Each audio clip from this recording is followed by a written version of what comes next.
میرا نام نبیلہ ہے۔ میری ہائٹ 5 فٹ 2 انچ ہے۔ میری ایج 27 سال ہے اور میں بہت ہی کوئٹ اور خوبصورت ہوں۔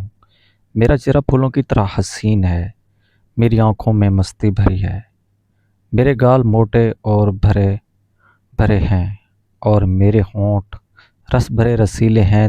تو وہ ہوا کچھ یوں تھا کہ میں اس وقت تقریباً 16 سال کی تھی جب ہمارے میٹرک کے امتحان ہونے والے تھے۔ میں کوئی بہت کمزور اسٹوڈنٹ تو نہ تھی، پر کوئی بہت ہی ذہین اسٹوڈنٹ بھی نہ تھی، جس وجہ سے امتحانات کی تیاری کے لیے مجھے کسی نہ کسی سے رہنمائی کی ضرورت تھی۔ میری خالہ کا بیٹا شہزاد BA کر چکا تھا اور وہ ہمارے گھر سے زیادہ دور بھی نہیں تھا۔ میں نے اماں جان سے کہا کہ وہ شہزاد سے بات کریں کہ وہ فارغ وقت میں مجھے پڑھا دیا کریں۔ اس طرح مجھے ٹیوشن کے لیے زیادہ تر دور نہیں جانا پڑے گا، آنے جانے کی پریشانی بھی نہیں ہوگی اور وقت بھی ضائع نہیں ہوگا۔ اماں اس دن شہزاد سے بات کریں آئی اور انہوں نے مجھے بتایا کہ انہوں نے شہزاد سے بات کر لی ہے اور وہ ہر شام 7 بجے 9 بجے تک آیا کریں گے مجھے پڑھانے۔ اس دن میں نے جلدی تمام کام نمٹائے اور اپنی کتابیں لے کر ڈرائنگ روم میں پڑھنے بیٹھ گئی۔ تقریباً 7:30 بجے ہوں گے جب شہزاد ہمارے گھر آئے۔ شہزاد کی عمر اس وقت 25 سال کے قریب تھی اور کافی وجیہ اور ہینڈسم شخصیت کے مالک تھے۔ ان کا قد بہت 6 فٹ کے قریب جبکہ جسم مضبوط اور توانا تھا۔ کلین شیو کے ساتھ سانولے رنگ قیامت خیز تھا۔ رسمی سلام دعا کے بعد مجھ سے مخاطب ہوتے ہوئے بولے، اچھا تو میری شاگرد پڑھائی کے لیے تیار ہے؟ میں نے بھی سر ہلاتے ہوئے کہا، جی۔ ویری گڈ، یہ بتائیں کس سبجیکٹ میں خود کو زیادہ کمزور سمجھتی ہو؟ شہزاد نے میری کتاب اٹھا کر اس کے ورق الٹاتے ہوئے کتاب پر ہی نظریں جمائیں۔ مجھ سے دوسرا سوال پوچھا تو میں نے انہیں بتایا کہ میتھ اور انگلش میں کمزور ہوں۔ میں نے تھوڑا سمٹ کر بیٹھی ہوئی تھی اور بات کرتے ہوئے بھی تھوڑی جھجک رہی تھی۔ شہزاد نے کتاب میز پر رکھتے ہوئے میری جانب دیکھا اور بولے، اگر اسی طرح تم گھبرائی اور بھیگچی ہو رہی گی تو میرا نہیں خیال کہ تم کو جو کچھ پڑھاؤں گا وہ تم ذہن نشین بھی کر سکو گا۔ لہٰذا ڈرنے جھجکنے کی ضرورت نہیں ہے۔ ہم بڑے دوستانہ ماحول میں اسٹڈی کریں گے اور جو کچھ پڑھیں گے اس سے زیادہ بھی یاد رکھیں گے۔ جی بہتر، میں خود کو تھوڑا ریلیکس ظاہر کرنے کی کوشش کرتے ہوئے بولی۔ اس دن پڑھائی تو کوئی خاص نہ ہوئی، البتہ شہزاد نے اپنی باتوں اور جھٹکوں کی مدد سے میری جھجک دور کر دی تھی۔ میں اب کافی ریلیکس بھی تھی۔ یہی وجہ تھی کہ میں شہزاد کے چٹخوں کا جواب بھی چٹکیوں کی صورت میں دے رہی تھی۔ میرا چنچل پن پیدا ہو چکا تھا۔ شہزاد نے تھوڑی سی میتھ کی مشق کرائی اور انگلش سے شروع کرانے کا کہہ کر گھر کے لیے اٹھے۔ اماں نے انہیں روک لیا کہ چائے تو پیتے جائیں۔ شہزاد بھی چائے کے لیے بیٹھ گئے۔ چائے اور تھوڑی گپ شپ کے بعد شہزاد کل شام 7 بجے آنے کا کہہ کر گھر چلے گئے۔ تقریباً 2 ہفتے تک معاملات ایسے ہی چلتے رہے۔ وہ وقت کے خاص پابند تھے، وقت پر آتے اور اپنا کام وقت پر ختم کر کے چلے جاتے۔ ان کی شخصیت جذبات نظر تو تھی اور ان کے پڑھانے اور سمجھانے کا انداز بھی خوب تھا۔ یہی وجہ تھی کہ میں شہزاد کی گرویدہ ہو چکی تھی اور ان سے کافی بے تکلفی بھی ہو چکی تھی۔ اس دن شہزاد مجھے میتھ کی مشق کرا رہے تھے جب اماں چائے لے کر آئی۔ انہوں نے چائے میز پر رکھی اور بولی کہ چائے پی لو پہلے۔ پی لینا، یہ کہہ کر وہ واپس کچن میں چلی گئی۔ مشق ختم ہوئی تو میں نے چائے کی پیالی اٹھا کر شہزاد کو دینا چاہی تو پتہ نہیں کیا ہوا کہ میرا ہاتھ کانپ گیا اور ساری کی ساری چائے شہزاد کے اوپر گر گئی، جس سے ان کی پتلون اور شرٹ بھیگ گئی۔ میرے تو اوزان خطا ہو گئے۔ دوڑتی ہوئی گئی اور تولیہ اٹھا لائی۔ میں بار بار شہزاد کو سوری بول رہی تھی اور ساتھ ہی ساتھ ان کی شرٹ کو تولیے سے خشک کرنے کی کوشش کر رہی تھی۔ آپ جلے تو نہیں؟ میں نے مسلسل تولیہ رگڑتے ہوئے پوچھا۔ چائے تو نہیں جلا، لیکن اب تم ضرور جلا ڈالو گی۔ میں ان کے اس جملے کو بالکل بھی نہ سمجھی اور اس طرح تولیے سے ان کی شرٹ کو خشک کرنے میں لگی رہی۔ میں شاید کچھ دیر اور اس طرح تو لے سے انہیں خشک کرنے میں لگی رہتی تھی۔ شہزاد نے مجھے روک دیا اور مجھے دونوں کندھوں سے اٹھا کر کھڑا کرتے ہوئے بولے، بس کرو ببلی، گھر میں مجھے سب اسی نام سے پکارتے تھے۔ Every things is fine. تم خواہ مخواہ پریشان ہو رہی ہو، لیکن میں خود میں بہت شرمندہ تھی، اس لیے جب میں نے انہیں اس شفقت سے پیش آتے دیکھا میری آنکھوں سے آنسو نکل آئے۔ انہوں نے جب مجھے یوں روتے دیکھا تو اپنی باہوں میں بھرتے ہوئے مجھے سینے سے لگا لیا اور ماتھے پہ بوسہ دیتے ہوئے بولا، ارے پگلی، روتی کیوں ہو؟ تم نے جان بوجھ کر چائے تھوڑی گرائی ہے۔ یہ تو حادثاتی ایسے ہوا۔ ان کے ڈرائس بندھن پر مجھے حوصلہ ہوا اور میں نے آنسو پونچھتے ہوئے کہا، جانتی ہوں کہ حادثہ ہوا ہے، لیکن حادثہ بھی تو کسی نہ کسی غلطی کا ہی نتیجہ ہوتے ہیں، اور اس حادثے کی غلطی کی میں ہی ذمہ دار ہوں۔ شہزاد بھی شاید ماحول کو خوشگوار بنانا چاہتے تھے، اس لیے بولا، ببلی، میں تمہیں اجازت دیتا ہوں کہ تم ایسے حادثات سے روز کیا کرو۔ وہ ہنس رہے تھے اور ان کی یہ مغزی ہنسی میری سمجھ سے باہر تھی۔ میں بھی انہیں ہنستے دیکھ کر مسکرا دی۔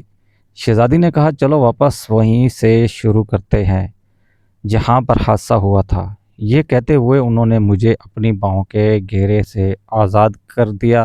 میں نے واپس اپنی کرسی پر بیٹھ کر کتاب کھولنا چاہا تو شہزاد نے کہا، آج کا کام ختم، کل دیکھیں گے۔ میں چلتا ہوں کیونکہ اس حالت میں تمہیں کچھ نہیں پڑھا پاؤں گا۔ شہزاد اپنی کس حالت کے بارے میں کہہ رہے تھے مجھے کچھ پتہ نہ چلا۔ میں تو اس دن جب میں بیڈ پر تھی تو یہ واقعہ بار بار میرے دماغ میں گھوم رہا تھا، اور یہ سب اس وقت تو میرے لیے بے ایمانی تھے، لیکن اب ان واقعات کو سوچنا اچھا لگ رہا تھا اور مجھے پتہ ہی نہیں چلا کہ کب نیند آنے لگی اور میں نیند کی گہری وادی میں غوطے کھانے لگی۔ اس رات میں نے بارہا خواب میں شہزاد کو دیکھا۔ کبھی وہ کسی ندی کے کنارے بیٹھے باتیں کر رہے ہوتے ہیں، کبھی کسی پارک کے کونے میں کسی بینچ پر بیٹھے کچھ راز و نیاز کی باتیں کر رہے ہوتے ہیں، کبھی پہاڑوں، جنگلوں اور صحراؤں میں، کبھی ٹھاٹھیں مارتے سمندر کی لہروں سے کھیل رہے ہوتے ہیں۔ غرض اس رات میں نے اور شہزاد نے مل کر دنیا جہان کی سیر کی۔ میں اس دن بہت گہری نیند سوئی۔ صبح اٹھی تو میرے خواب کا ہر منظر میرے ذہن میں نقش تھا۔ میں بستر سے اٹھنا ہی نہیں چاہ رہی تھی۔ میں ان خوابوں کی دنیا سے نکلنا ہی نہیں چاہ رہی تھی۔ مجھے علم نہیں کہ ایسے کیوں تھا، پر جو بھی تھا بہت پرلطف تھا۔ دوسری شام جب شہزاد ہمارے گھر پہنچے تو میں اسی وقت نہا کر نکلی تھی۔ میرے بال گیلے تھے اور ان سے ابھی تک پانی ٹپک رہا تھا۔ شہزاد کی بار بار اٹھتی ہوئی نظریں کو میں بخوبی نوٹس کر سکتی تھی۔ میں تو شہزاد کو خوابوں میں بسا چکی تھی، لیکن یہاں لگتا تھا کہ شہزاد کے من میں بھی کوئی بات چل رہی ہے۔ دوران سردی مجھے آج میری دل میں عجیب عجیب خیالات آ رہے تھے۔ میں نہیں جانتی تھی کہ پیار کیا ہے، لیکن اتنا ضرور تھا کہ شہزاد کے خیالات مجھے مدہوش کر رہے تھے۔ زندگی میں مجھے ایسی فیلنگز پہلے کبھی نہیں ہوئی تھیں۔ یوں ہی جب شہزاد مجھے میتھ کا ایک سوال کی مشق کرا رہے تھے تو میں ان کے ساتھ بہت قریب ہو گئی تھی۔ میں نے ایسا کوئی ارادہ طے نہیں کیا تھا، بلکہ ایسا ہونا اتفاقاً تھا۔ آخر 9 بجے اور شہزاد گھر جانے کے لیے اٹھے تو میں بھی کتابیں سمیٹ کر اٹھی تو انہوں نے قریب سے گزرتے ہوئے بڑی آہستگی سے کہا، ببلی، تم آج بہت خوبصورت لگ رہی تھیں۔ میں نے چونک کر ان کی طرف دیکھا تو اس دوران وہ مجھ سے دور ہٹ چکے تھے۔ ان کے الفاظ ساری رات میرے کانوں میں بجتے رہے۔ شاید خواتین کے متعلق سچ کہا جاتا ہے کہ وہ بہت خود پسند ہوتی ہیں، اس لیے ان کی تعریفیں کیجیے تو پھولیں نہیں سماتی۔ اگلے دن بھی شہزاد وقت پر ہی آ گئے۔ ابھی ہم نے اسٹڈی سٹارٹ ہی کی تھی کہ بجلی چلی گئی۔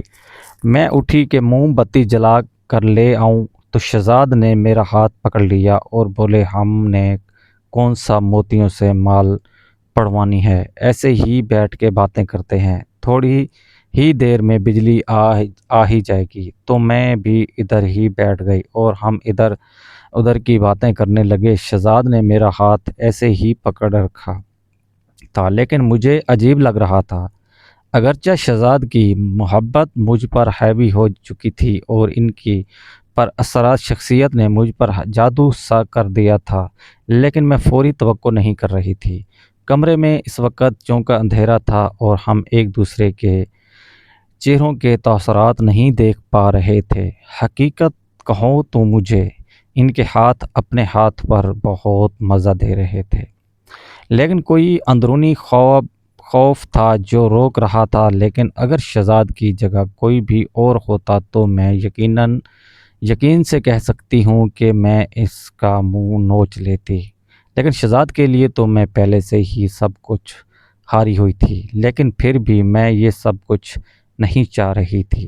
جو ہو رہا تھا مجھے عجیب لگنے لگا تھا، اس لیے میں نے شہزاد کے ہاتھ کو چھوڑا اور ٹوائلٹ جانے کے بہانے وہاں سے اٹھ گئی۔ لیکن میں جیسے ہی اٹھ کر قدم بڑھانے والی تھی، پتہ نہیں مجھے کیا ہوا، میں ڈھکموا گئی اور اسی لمحے شہزاد نے ہاتھ بڑھا کر مجھے سہارا دیا تو میں گرنے سے بچ گئی۔ میں بہت نروس ہو گئی تھی اور شاید میں جلدی سے ٹوائلٹ کی طرف بھاگی۔ مجھے کچھ حاجت تو نہ تھی، البتہ ٹھنڈے پانی سے منہ پر چٹنے مارنے تو گرمی کا احساس کچھ کم ہوا۔ میں ابھی ٹوائلٹ میں ہی تھی کہ بجلی آ گئی۔ میں واپس ڈرائنگ روم میں آئی تو شہزاد وہاں موجود نہیں تھے۔ مجھے پریشانی ہوئی کہ ایسا کیا ہوا کہ وہ بتائے بغیر ہی چلے گئے۔ اسی وقت اماں ڈرائنگ روم میں آئی تو انہوں نے بتایا کہ شہزاد کہہ رہا تھا کہ اس کے سر میں درد ہو رہا ہے اور بجلی بھی نہیں ہے، اس لیے وہ گھر جا رہا ہے۔ میں نے بھی کتابیں سمیٹیں اور اپنے بیڈ روم میں چلی آئی۔ میری سوچ کا محور بس شہزاد ہی تھے۔ اس رات بھی میں انہیں سوچوں میں غرق ہو گئی۔ صبح اٹھی تو شہزاد کے ہی یاد میں سارا دن مسحور ہوتی رہی۔ شام ہونے سے پہلے ہی میں شام کے بے چینی سے انتظار کرنے لگی۔ میں دیکھنا چاہتی تھی کہ شہزاد آج کیسے برتاؤ کرتے ہیں، لیکن وقت ہونے کے باوجود وہ نہیں آئے۔ میں انتظار کرتی رہی، لیکن میرا انتظار بس انتظار ہی رہا۔ وہ 8 بجے تک نہیں آئے تو میں نے اماں سے کہا کہ خیر ہو شہزاد، پتہ نہیں آج کیوں نہیں آئے۔ اماں نے کہا کوئی اور کام پڑ گیا ہوگا اس لیے نہیں آ سکا ہوگا۔ میں نے کہا نہیں اماں، کل جب وہ گئے تھے تو ان کی طبیعت ٹھیک نہیں تھی، کیا پتہ وہ اب تک ٹھیک نہ ہوئے ہوں۔ آپ خالہ کو فون کر کے ان کا پتہ تو کروائیں۔ اماں کو بھی جیسے کچھ یاد آیا تو انہوں نے خالہ کو فون لگایا۔ تب خالہ نے بتایا کہ شہزاد تو کل سے سخت بخار میں تپ رہا ہے۔ مجھے علم ہوا تو سخت پیچیدگی ہوئی۔ دل چاہا کہ ابھی جاؤں اور اس کا بخار خود پہ لے لوں، لیکن میں اس وقت کیا کرتی۔ صبح میں اماں کے ساتھ لے کر ان کا پتہ لینے خالہ کے گھر گئے تو دیکھا شہزاد واقعی بخار کی وجہ سے بستر پہ پڑے تھے۔ تھوڑی سی رسمی بات چیت کے بعد میں ادھر ہی بیٹھ گئی۔ خالہ اور اماں بھی ساتھ بیٹھی اپنی باتوں میں مصروف ہو گئیں۔ شہزاد نے ہجکاری کی اور ہماری طرف دیکھا، پھر انہوں نے اپنی آنکھیں موند لیں۔ ہم خالہ اور اماں کی موجودگی میں کوئی بات نہیں کر سکتے تھے، اس لیے ہم خاموش بیٹھے تھے۔ جب خالہ اور اماں باتیں کر رہے تھے، باتوں میں خالہ نے بتایا کہ ان کی سہیلی کی بیٹی کی شادی تھی جہاں ان کا جانا بہت ضروری تھا، لیکن نہیں جا سکے۔ اماں پوچھ رہی تھی کیوں نہیں جا سکتی ہو، تو خالہ بولی جس کے ساتھ جانا تھا وہ تو بستر پر پڑا ہے اور آپ کے بھائی صاحب خالو بھی آفس سے چھٹی نہیں لے سکے کہ ان کے ساتھ چلی جاتی۔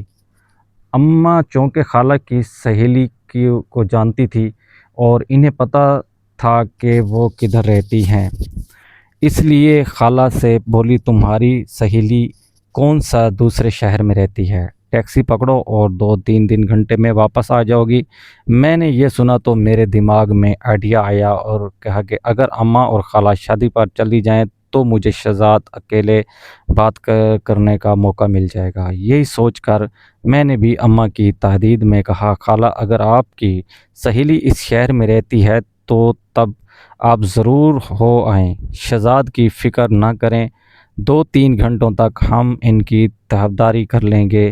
خالہ اور اماں دونوں کو میں نے شادی میں جانے پر آمادہ کر لیا، اگرچہ اماں جانا نہیں چاہتی تھیں۔ ان دونوں کے جانے کے بعد میں اور شہزاد اب گھر میں اکیلے تھے۔ کوئی 15 منٹ تک ہم میں کوئی بات نہ ہوئی۔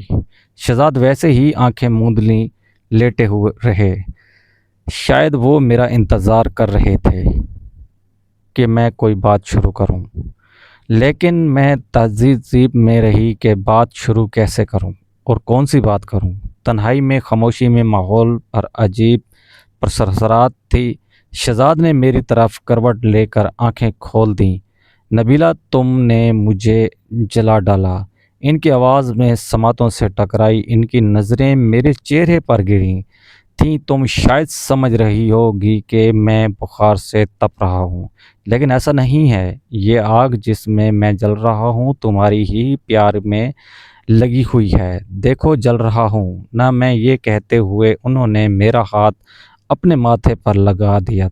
ان کا ماتھا سچ میں انگار کے طرح تھا۔ جی جی شہزاد، میرے منہ سے بس اتنا ہی نکل پایا۔ شہزاد دیوانوں کی طرح میرے ہاتھوں کو اپنے چہرے پر رکھ رہے تھے جیسے وہ اس طرح سکون پا رہے ہوں۔